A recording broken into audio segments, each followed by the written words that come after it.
السلام علیکم۔ تو دوستو آج آپ کا بھائی پھر ایک نئے اسلامک بیان کے ساتھ آپ کے پاس آ گیا۔ تو دوستو اگر آپ ہمارے چینل پہ نئے آئے ہو تو آپ ہمارے چینل کو سبسکرائب کریں اور بیل آئیکن بھی دبا دیں تاکہ ایسی اسلامک سوال جواب اور اسلامک بیان کی ویڈیو آپ تک سب سے پہلے پہنچ سکے۔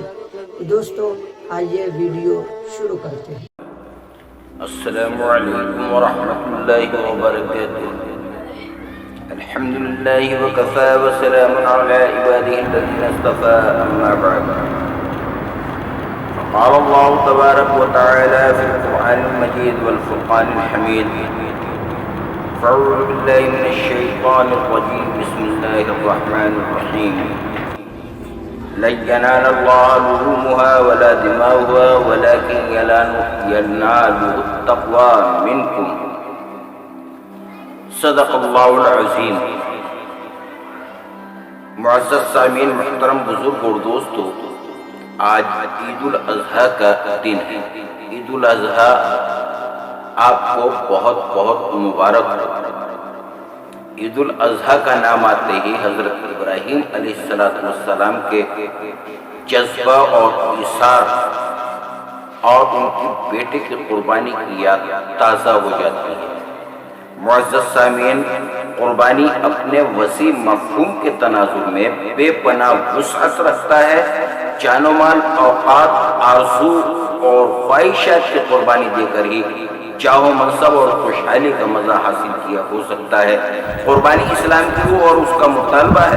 یہ در حقیقت ایثار نفس کے اظہار کا ایک مخصوص طریقہ ہے جو گوشت کھانے، کھلانے اور خون بہانے کا نام نہیں، اپنے اندر جذبہ ساز کی روح بیدار کرنے کا نام ہے اور اس مزاج کو پیدا کرنے کا نام ہے، جس کی وجہ سے صحابہ کرام کی تعریف کرتے ہوئے فرمایا گیا، یُؤْثِرُونَ عَلَىٰ أَنفُسِهِمْ وَلَوْ كَانُوا بِهِمْ خَصَاصَةٌ۔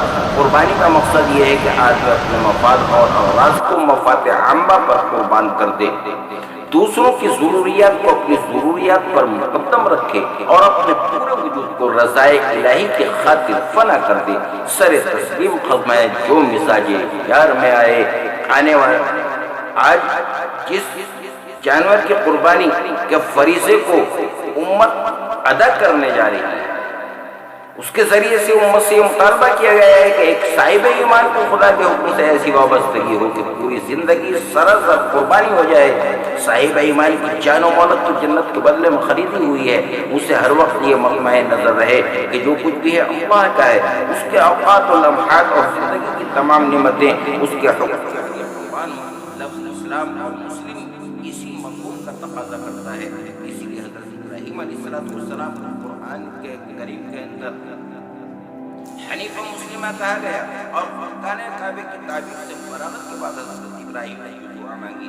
اس مفہوم کو حضرت اسماعیل کو اور راہ راست پر چلنے والے آنے والی نسلوں کو مسلم بنائے رکھنے کے لیے خداوند نے حضور سے درخواست کی۔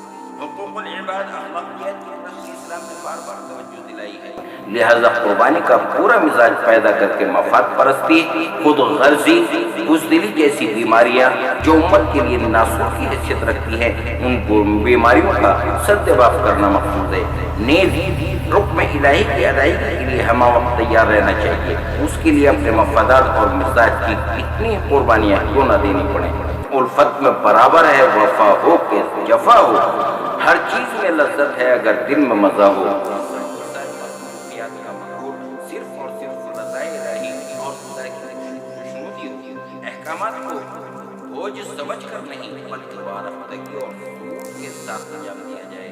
اسی ابراہیمی جذبے کو پیدا کرنے کے لیے قربانی کا حکم دیا گیا تاکہ اطاعت و فرما برداری کی عادت پیدا ہو، نیز مسلمانوں میں دوسروں کے لیے بھی جینے کا مزاج پیدا ہو جائے۔ حضرت ابراہیم علیہ السلام کی زندگی پر اگر نگاہ ڈالی جائے تو یہی معلوم ہوگا کہ ان کی پوری حیات ہی قربانی سے مزین ہے۔ خداوند نے اس کی محبت میں انہوں نے اپنے وجود ہی کو فنا کر دیا۔ آتش پرست گھرانے میں اپنی مزاج کی قربانی دیتے رہے، گھر والوں کو الوداع کہا، آتش نمرود میں کودنے کا مرحلہ آیا تو عقل وہاں بھی لبے بام رہ گئے۔ اسی مرحلے کو علامہ اقبال نے عشق سے تعبیر کیا ہے، بے قدر خود پڑا آتش نمرود میں عشق ہے، عقل ہے محو تماشائے لب بام ابھی۔ معزز سامعین، محترم بزرگ اور دوستو، میں نے ایک چھوٹی سی آیت لن ينال الله لحومها ولا دماؤها ولكن يناله التقوى. آپ کے سامنے تلاوت کی، یعنی اللہ کے نزدیک جانور کا گوشت اور خون نہیں پہنچتا، تقوی پہنچتا ہے. قربانی میں تقوی، خلوص، للہیت، نمود و ریا سے دوری، جذبہ بندگی اور بارگاہ الہی میں خود سپردگی کا نام ہے. اسی لیے قربانی سے پہلے جو آیتیں پڑھی جاتی ہیں ان کے معنی میں غور کریں تو معلوم ہوگا کہ خود سپردگی کا یہ اظہار لفظوں میں بھی کرایا جاتا ہے. ترجمہ اس آیت کا یہ ہے کہ میں نے اپنا رخ آسمان زمین کے پیدا کرنے والے کی طرف خالصتاً کر لیا اور میں مشرک نہیں ہوں. قربانی کرتے وقت یہ آیت رسماً نہیں پڑھی جاتی ہے، اس لیے پڑھوایا جاتا ہے تاکہ اللہ تعالیٰ کی وحدانیت اور اس کی خالقیت کا پورا استحضار ہو جائے. اس کو تقویت دینے کے لیے ایک اور آیت پڑھی جاتی ہے، ان صلاتی و نسکی و محیای و مماتی للہ رب العالمین، یعنی میری نمازیں، میری قربانی، میری زندگی اور میری موت سب اللہ تعالیٰ تمام جہان کے پالنہار کے لیے ہے. یہاں صلاۃ و نسک کو دور لفظ نہیں بلکہ بدنی اور مالی عبادتوں کا اشارہ یہ سمجھنا چاہیے. اس خیال کو تقویت، خیال، محیا اور ممات کے لفظ سے بھی بدنی اور مالی عبادتوں کے ذکر کے ساتھ محیا اور ممات کا لفظ یہ بتانے کے لیے ہے کہ زندگی کے تمام معاملات معاشرت اور تمام امور شریعت کے بتائے طریقے کے مطابق ہی انجام پائیں. قربانی کرتے وقت ان آیت کی تلاوت صرف ثواب کے لیے نہیں بلکہ اس وعدے اور عہد کی تجدید ہے جو عہد ارسطو میں بندے نے کیا ہے اور جس کو دن بدن یہاں آ کر کار جہاں دراز ہے کہ کہہ کر بھولتا جا رہا ہے. خلوص اللہیت اور اللہ کے لیے کام کرنے کا جذبہ محفوظ ہوتا جا رہا ہے. سارے کام دکھاوے کے لیے کیے جاتے ہیں اور قربانی میں وہ خلوص سے زیادہ مسابقہ کار فرما ہوتا ہے. یہ مسابقہ اور رہنمائی بالکل باقی نہ رہے، اس پر آخری ضرب جانور کو لٹا کر چھری چلاتے وقت بسم اللہ اللہ اکبر کہتے ہوئے لگائی جاتی ہے اور اعلان کیا جاتا ہے کہ اے اللہ تیرے ہی نام سے ذبح کرتا ہوں اور اللہ ہی سب سے بڑا ہے. کس کے نام سے؟ اللہ کے نام سے. ہمارے یہاں یہ بھی ایک غلط اصطلاح رائج ہو گئی ہے کہ قربانی سے پہلے یا قربانی کے وقت کہا جاتا ہے کہ یہ قربانی فلاں کے نام سے ہوگی. نعوذ باللہ، قربانی ساری اللہ کے نام سے ہوگی. اس کے لیے صحیح تعبیر یہ ہے کہ کس کی طرف سے ہوگی، یعنی کس شخص کی طرف سے قربانی کی جائے گی. جانور کو قربان کرنے کے لیے کی جا رہی ہے. چھری حلقوں پر چلی، خون کے فوارے بہے، جانور نے جانے آپ کے سپرد کر دیا. آپ کی قربانی آپ کے خلوص کے اعتبار سے اللہ کے پاس پہنچ گئی. اصل اجر و ثواب تو وہی ملے گا اور آپ کے خلوص کے اعتبار سے دیا جائے گا. ذبح کے بعد کھال ادھیڑنے کے لیے لے جانے سے پہلے ایک بار غور سے جانور کو دیکھ لیجیے. شرعی حکم نہیں، لیکن دیکھیے اس کی آنکھیں کھلی ہوئی ہیں، جان نکل گئی ہے، لیکن آنکھ آپ کی طرف ٹک ٹک لگائے دیکھ رہی ہے. آپ سے سوال کر رہی ہے کہ جناب میں نے تو آپ کی طرف سے اپنی جان کی قربانی دے دی، لیکن کیا آپ نے بھی اپنے نفس امارہ کی قربانی کے لیے خود کو تیار کیا؟ اللہ کے راستے میں مال ہی نہیں تھی، وقت آنے پر جان دینے کا خیال پیدا ہوا، اپنی محبوب اولاد اور اپنی پسندیدہ چیزوں کو خرچ کرنے کا جذبہ پیدا ہوا. اگر ایسا ہوا تو میری قربانی رائے گا نہیں گئی اور آپ خیر و بھلائی کے پانے والے ہو گئے. اور اگر آج بھی مال کی محبت آپ کے دل میں اس قدر ہے کہ حلال اور حرام کی تمیز کے بغیر سمیٹے جا رہے ہیں، دین کی سربلندی اور دعوت و تبلیغ کے لیے اپنی اولاد کو نکلنے نہیں دے رہے ہیں، آپ کو لگتا ہے کہ نماز کے وقت جماعت میں جانے سے گاہک واپس ہو جائے گا اور ہم معاشی کے ساتھ بازاری کے شکار ہو جائیں گے، آپ پہلے کی طرح گناہوں پر چل رہی ہیں اور خیر کی طرف رغبت اب بھی پیدا نہیں ہوئی، تو سمجھیے کہ میری جان حقارت گئی، آپ کا کچھ بھی بھلا نہیں ہوئی. اب بھی موقع ہے، قربانی کی دعا پڑھیے اور جو کمی کوتاہی رہ گئی ہے اس کے لیے اللہ سے دعا کیجیے کہ اللہ اس قربانی کو قبول کر لے، بالکل اسی طرح جس طرح تو نے حضرت ابراہیم علیہ السلام اور اپنے رسول صلی اللہ علیہ وسلم کی قربانی قبول کی تھی.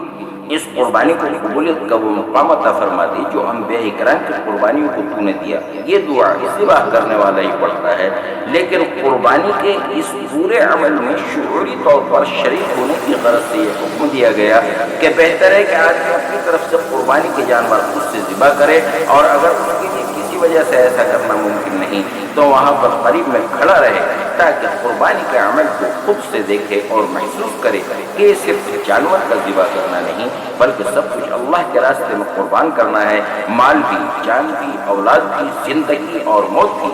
سوچئے اور بار بار سوچئے، قربانی شعور کے ساتھ کیجیے، جانور کے ساتھ سب کچھ اللہ کے لیے قربان ہو جائے۔ ایسا ہوا یا نہیں؟ اس کی پہلی آزمائش قربانی کے گوشت سے شروع ہوتی ہے۔ آپ نے اقربا، دوست اور احباب کا حصہ اس میں لگایا، غربا اور سماج کے پریشان حال لوگوں کے لیے کچھ حصہ خاص کیا، یا بڑا خاندان ہے گھر ہی میں پورا نہیں ہوتا کہہ کر سارا رکھ لیا۔ یقیناً آپ ایسا کر سکتے ہیں، شریعت اجازت بھی ہے، لیکن ایسا کر کے آپ نے سماج کے لیے قربانی نہ دینے کے اپنے احساس کا کھلے عام اظہار کر دیا ہے۔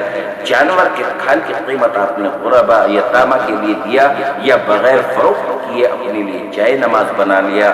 اگر ایسا کیا تو معلوم ہو گیا کہ اللہ کے راستے میں دینے کا آپ کا مزاج نہیں بنا۔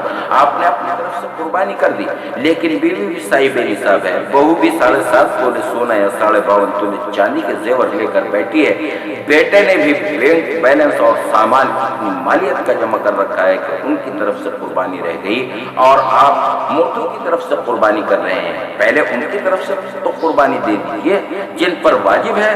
قربانی کے ایام میں قربانی کے علاوہ کوئی عمل اللہ کو اس قدر پر پسند نہیں، اس لیے قربانی جن لوگوں پر واجب ہے سب کی طرف سے دیجیے تاکہ سب نفس امارہ اللہ کے راستے میں حقیقتاً قربان ہو جائے۔ یہی عید قربان کا پیغام ہے اور یہی اس کا مقصد ہے۔ اللہ تبارک و تعالی ہم سب کو اس قربانی کی حقیقت کو سمجھنے کی توفیق عطا فرمائے، ہمارے دلوں کے اندر اس کی قدر و قیمت اور عظمت کو بٹھائے۔ اللہ تبارک و تعالی خلوص للہیت کے ساتھ ہمیں اس قربانی کو کرنے کی توفیق عطا فرمائے۔ وآخر دعوانا الحمد للہ رب العالمین۔ السلام علیکم ورحمۃ اللہ وبرکاتہ۔